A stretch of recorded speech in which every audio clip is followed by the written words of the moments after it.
Testing, testing. Is this on? I got the tiniest mic in the whole world. Anyway, how are we doing? This is an interesting interview with a tiny mic. That's right. That's right.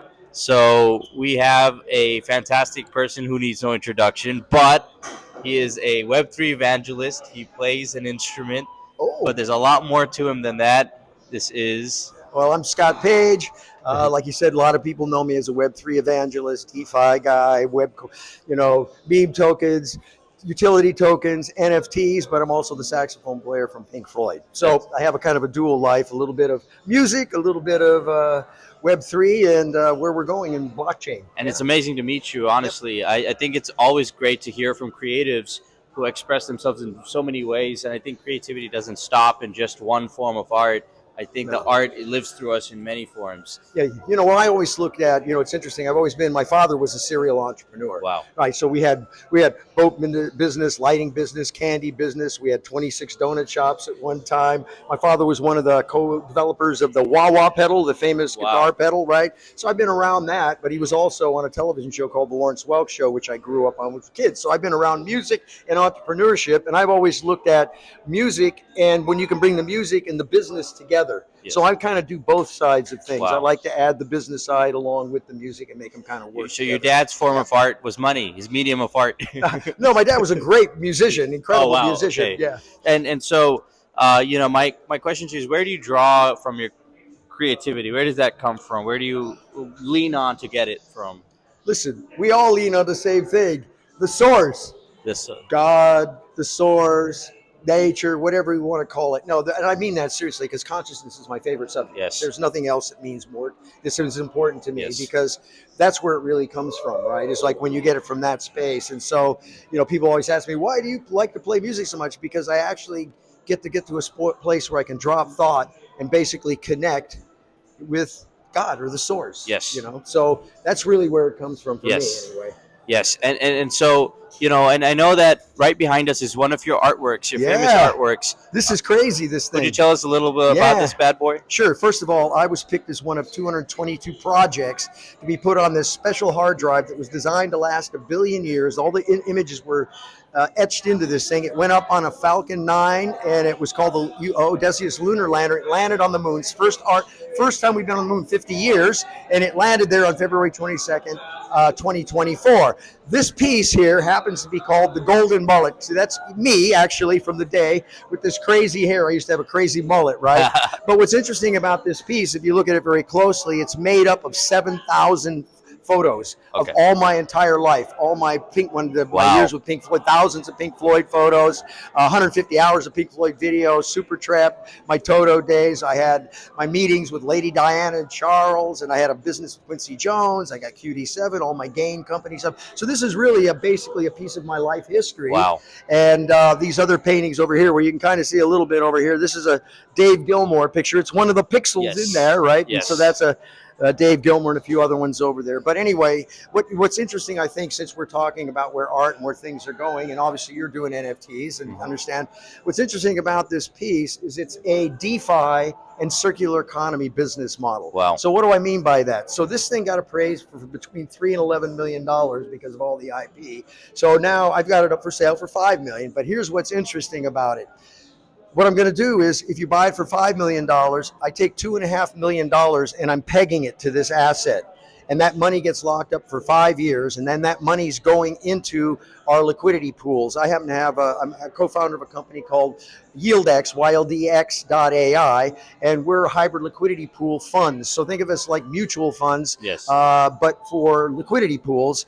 And like the S&P 500, we have 3 pools: a stable coin pool that's doing about 2.2% a month, a coin pool, Bitcoin, Ethereum, is doing about 2.7, 4.7, and then the DEX pool is doing about 7.7 to 2% a month. Now, what we do is you put that $2.5 million into our DEX pool, right? And that's basically, over the last 3 years, is over doubling. Wow. Every year. And it doesn't matter if the market's going up or going down, because these are all based on real liquidity, not based on the tokens. And it's all locked, so it's all locked. And we use all these crazy lending and borrowing protocols. Gotcha. So, that's a great take on how to approach art and Web3 and finance. And like you said, your dad and all that, all those backgrounds converging. Very happy to hear that's a unique process, to be honest with you.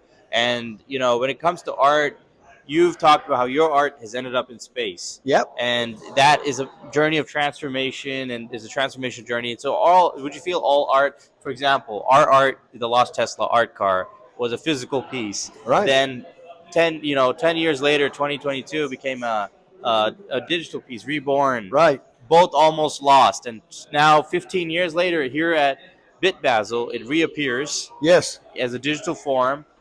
And in 2010, it first appeared as a physical form at Art Basel. So it's a full circle transformation. So how do you feel about art?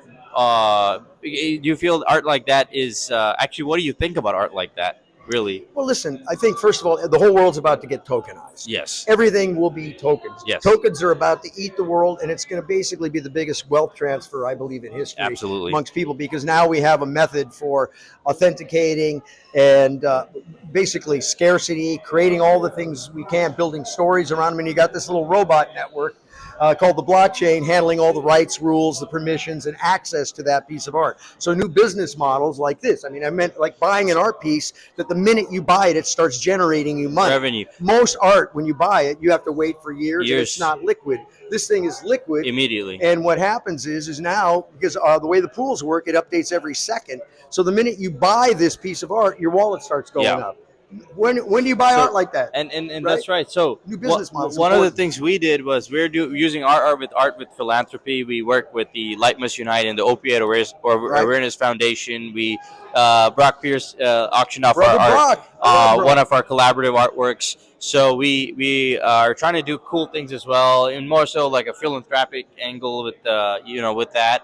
100% goes to charity on those pieces. What we are doing with our piece now is we're fractionalizing that NFT, the last piece, that digital art, and we're going to give away 1,000 fractional pieces to a lot of people. And I definitely like you to be one of the first people to get your hands on one of those. Come on, I want one. Piece of history. Yes, absolutely, it's a piece of history, and we even beamed it to space. We beamed it to a satellite.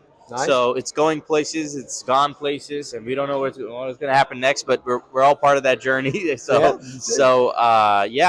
really happy to hear. And I mean, overall, from what I've described to you about the story of it, I mean, is it something you've heard before in the digital art space or virtual art space? Well, let me first say this: everything is about the story. Yes. In this game, because I could say, this pillow down here, I'm going to NFT that pillow. And you say, well, who would care? Right. But if I told you that pillow was where Mick Jagger and Frank Sinatra wrote My Way, and Michael Jackson said, or now that thing has something different. Yes. So the story is everything. So the story behind that piece is the part that everybody wants to be part of. I want to own that story. I want to be part of that story. Yep. So when a great story makes it work. So yeah, I love what you're doing. I think it's a great thing. And I think what's wonderful what you can do with charities and things. And I would think about, you might want to think about a little different model with that NFT. I got some models to talk about. We'll talk about. Yeah. And last question, how do you feel about BitBasel? Oh, I love BitBasel. It's my, I guess my third one I've been here now, this one. And, first of all, Scott and Scarlett and Jorge, they do a credible job. It's a great, this year looks fantastic. I mean, they've even taken it beyond where we were last year. It to a next level. But yeah, I'm so impressed, first of all, with BitBasel as a business, as a company, because they stood the test of time through COVID, through all those things. This is, I think, 6 years, I think they've done this. That's right, now. 6 years. And so they keep going at it, they keep growing, and they really give an opportunity to the artists, to the people to kind of get out there and really growing this digital side, right? Absolutely. Yeah. Awesome. Well, it's been a pleasure. Thank you for very much. Our interview. We will be keeping in touch, and we'll circle back soon. All right, and thank you for letting me use a little tiny mic.